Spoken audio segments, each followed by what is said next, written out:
Mark 9 through 11 are a series of questions. Peter, James, and John have just come down from the mountain of the Transfiguration, where they had a vision of Elijah. So they come down the mountain and they ask, what does it mean that Elijah must come first? A few verses later, Jesus says, it's better to enter life maimed than to have two hands and go to hell. By chapter 11, we've got Jesus cursing a fig tree, about which other gospels overtly say it was barren because it wasn't the season for figs. The phrase, "it doesn't matter," is a great way to tie all of these together. The apostles say, why must Elijah come first? And the teacher's response is basically, it doesn't matter. Whenever he comes, they'll deal with him however they please, in other words, abusively. The apostles are obviously thinking about ability and disability because we see Jesus in Mark 9 say, ability doesn't matter.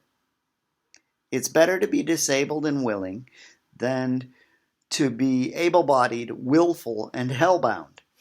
In Mark 10, there's this beautiful healing of Bartimaeus. The purity of his desire to see what's right in front of him is the faith that saves him.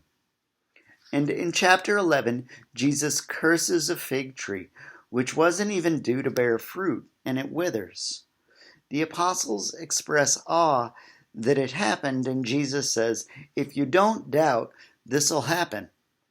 But he moves so quickly past it that it almost seems dismissive. Whenever you stand praying, forgive. It's as if Jesus is saying, which is easier, to say your sins are forgiven, or to say to a fig tree, may no one ever eat fruit from you again. Jesus cursed the fig tree, not so that we do what's difficult and miraculous, but so that we'd do what's easy and within our means. It's like Shirdi Sai Baba said about miracles when he said, I give them what they want so that they'll want what I have. In other words, the depth of the Dharma. So Jesus is saying something quite similar. Elijah doesn't matter. What matters is our ability to accept that prophecy nets persecution, even if we're the prophetic ones. Ability doesn't matter if you're unwilling to accept what's right in front of you, and fruit doesn't matter if you can't accept barrenness. Miracles, in other words, don't matter if you can't do the routine work of forgiving. This is as close as Jesus comes to declaring that a very Buddhist non-question type of category exists in Christianity.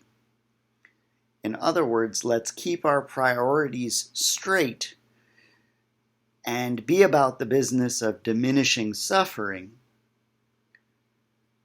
and all else will materialize in its time.